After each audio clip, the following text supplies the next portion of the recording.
Donc on va faire une petite opération de chirurgie, hein, plastique. On a effectivement notre ensemble là. Et en fait, ce qu'on va faire, c'est que d'abord on va le découper là. On va le découper selon en fait la ligne de structure qu'il y a là, hein, sur lequel j'ai déjà placé mon rotor, si jamais vous vous souvenez bien. C'est un petit peu pour ça que voilà que je l'ai placé là, hein. Il est là, le front, et le back il est là. Donc voilà. Donc là je vais. Donc en fait, une fois qu'on a fait ça, bah, mine de rien, on a deux découpes.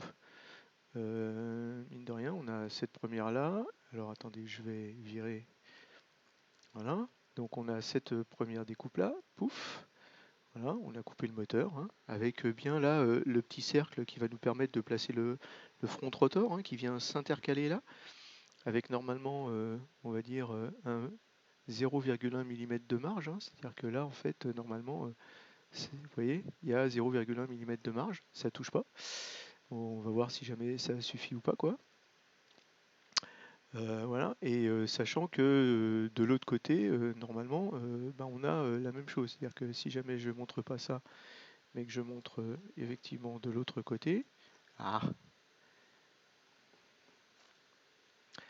voilà, là, on a effectivement la même chose avec nos 0,1 mm de marge, voilà, qui sont là, d'accord? Et donc tout le but du jeu, c'est que bah, ce rotor là, en fait, normalement, si jamais je le regarde donc par rapport à ça, si jamais je le, pourquoi je le vois pas en surimpression? Ah voilà. Comment je fais pour le voir en surimpression? Il y a des fois ça marche et des fois ça marche pas.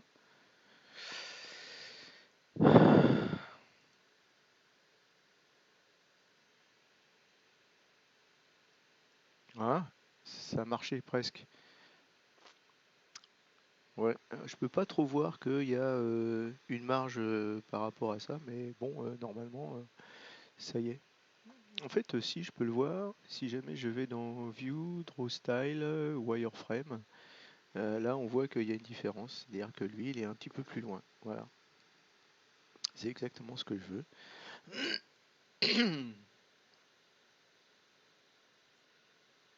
Alors par contre, j'ai un petit peu peur, effectivement, hein, je l'avais dit, hein, j'ai un petit peu peur sur la hauteur des pales. Visiblement, le inner là, il est plus petit que ça. Très clairement, là, mes pales, elles rentrent dans le truc là. Ça va pas du tout, ça. Ok, il va falloir que je regarde. Donc là, View, Draw Style. Attendez, donc si jamais je me mets de front, normalement, je devrais. Ouais, alors là, c'est un petit peu trop compliqué de voir les bonnes trucs. D'accord. Ok, il va falloir que je regarde en fait quel est le diamètre à l'intérieur là. Parce que visiblement, je pense que j'ai un petit problème. Alors, donc, pour en revenir à ce que j'ai fait, donc là, on a la partie frontale, ça c'est bien. Voilà, qui est là. Et donc ensuite, qu'est-ce qu'on a? Donc si jamais on ne regarde pas cette partie frontale là et qu'on regarde la partie arrière, donc on a la partie arrière. Donc la partie arrière, en fait, je l'ai découpée encore aussi avec ça là. Voilà, alors toujours selon la courbe. Donc là, en fait, j'ai utilisé un arc de cercle parce que j'en avais marre des B-splines, hein. Donc voilà. Et donc, bah, du coup, ça me donne, en fait, bah, on va dire, ça me donne ça là d'un côté et ça de l'autre. Voilà. Et alors, ça c'est bien. Par contre, en fait, ce que je vois par rapport au, pas au front mais au back, c'est que en fait, le fait que je découpe ici fait que vous voyez que je pourrais pas rentrer mon back là. Donc il va falloir que la pièce que j'ai utilisée pour découper ici, elle aille beaucoup plus loin, genre la longueur, on va dire, de la partie pointue, mais j'ai pas besoin, mais au moins pour les pales. Et donc j'ai besoin de quelques millimètres de plus découpés à l'intérieur du corps de moteur pour pouvoir rentrer cette partie postérieure. Eh bien voilà, c'est ce que je vais faire, mais comme vous voyez, donc c'est ça de la chirurgie, et là on s'amuse pas mal. Donc voilà, sans rien changer, j'ai simplement permis, on va dire, donc dans Solid to Cut for Back Rotor, j'ai simplement rallongé, en fait, voilà quoi, pour permettre de venir glisser la pièce. Et puis ben, sans rien faire, sans changer la structure, hein, tout s'est mis à jour, tout a été recalculé, et donc maintenant j'ai cette échancrure et je vais pouvoir mettre le back rotor de façon tranquille. Donc bah voilà, là on s'approche de la fin. Il me reste à mettre quelques lignes de structure et puis ben là, et puis ah oui si il me reste le train d'atterrissage principal.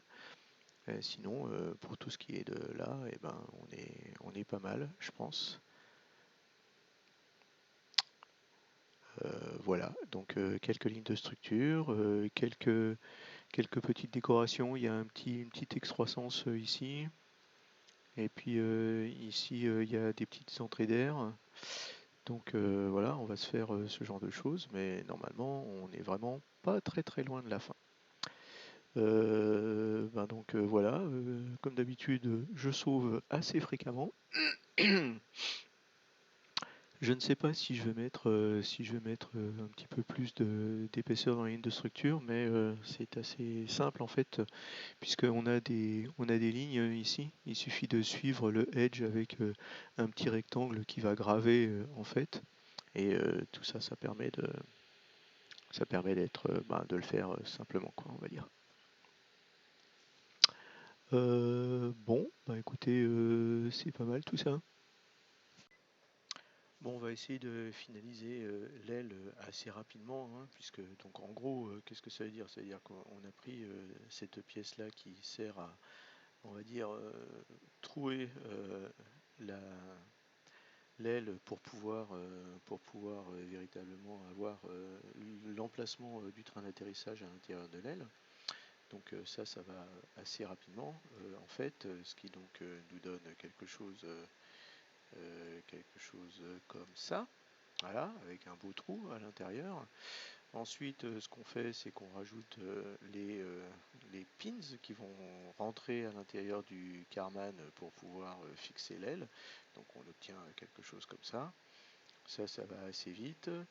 Ensuite, bon, donc on en était à la partie où on avait coupé, on va dire, le front engine, et puis ensuite le back engine et tout ça, etc. Donc ça, vous avez vu un petit peu tout ce qui s'était passé par rapport à ça. Donc là, en fait, ce qu'on a fait, c'est que évidemment, on a regardé la ligne avec la join curve, en fait, la ligne qui fait le back engine.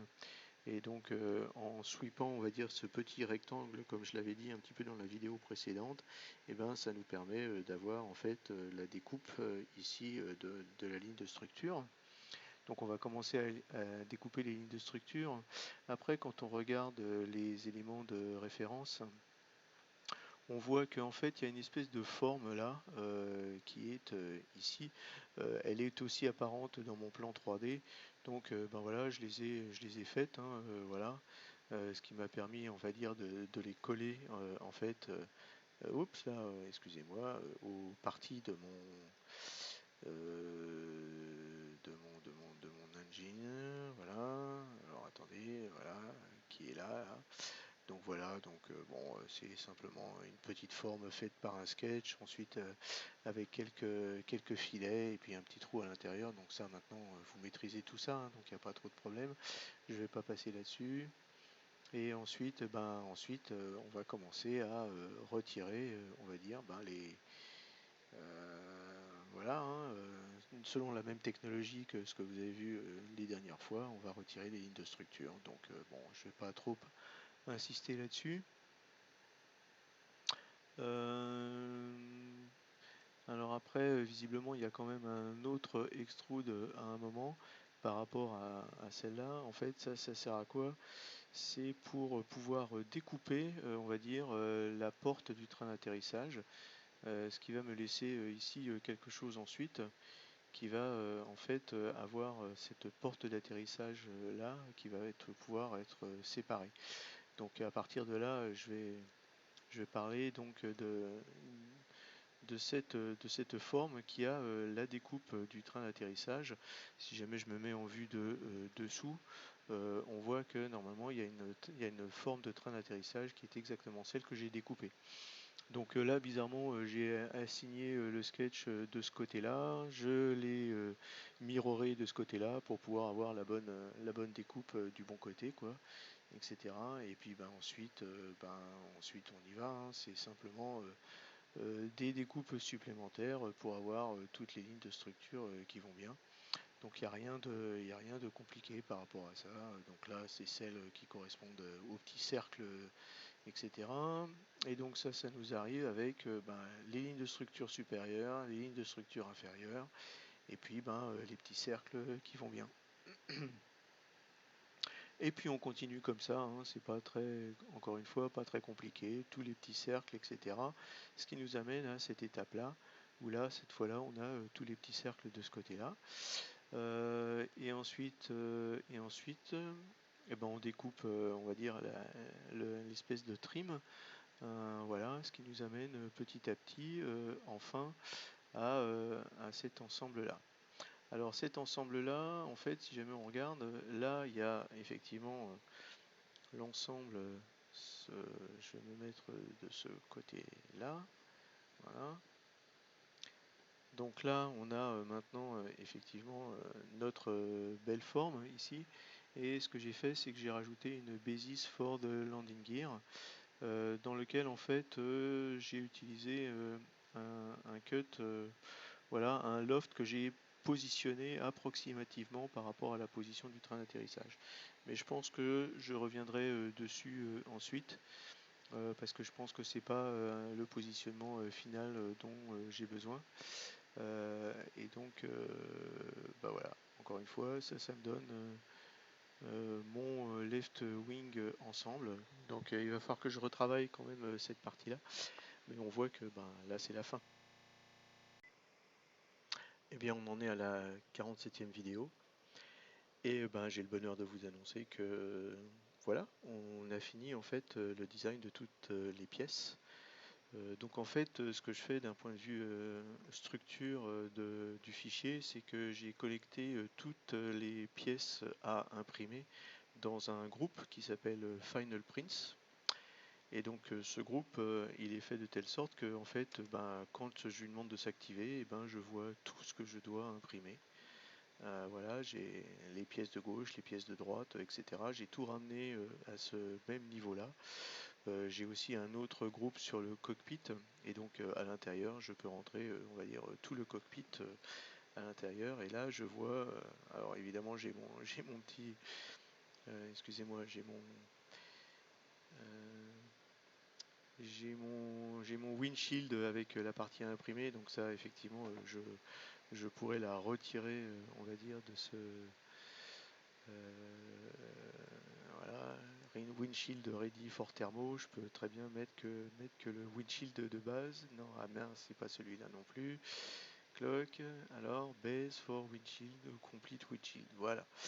Voilà. Et là, j'ai mon windshield, etc. avec tout mon cockpit finalisé et tout. Donc voilà.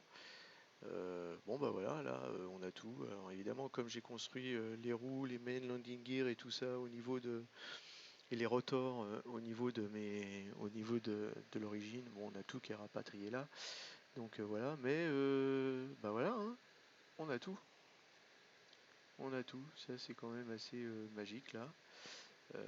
On a tout ce qu'il nous faut. Notre Henkel 280, il est fini. Maintenant, on va passer un petit peu de temps à régler, on va dire, ce qu'on a fait par rapport à la tolérance, par rapport à la resin width, etc., quoi, pour pouvoir tout imprimer. Et donc maintenant, je vais passer plus de temps au réglage dans Litchi Slicer que dans FreeCAD. Voilà. Et non, je ne vais pas vous demander de vous abonner ou de me donner de l'argent sur une quelconque cagnotte, etc. Par contre, ce qui est le plus important pour moi, en fait, c'est de faire vivre, on va dire, une communauté, de partager de la connaissance, de l'expérience, des échecs aussi. Et donc, si jamais vous pouviez mettre des commentaires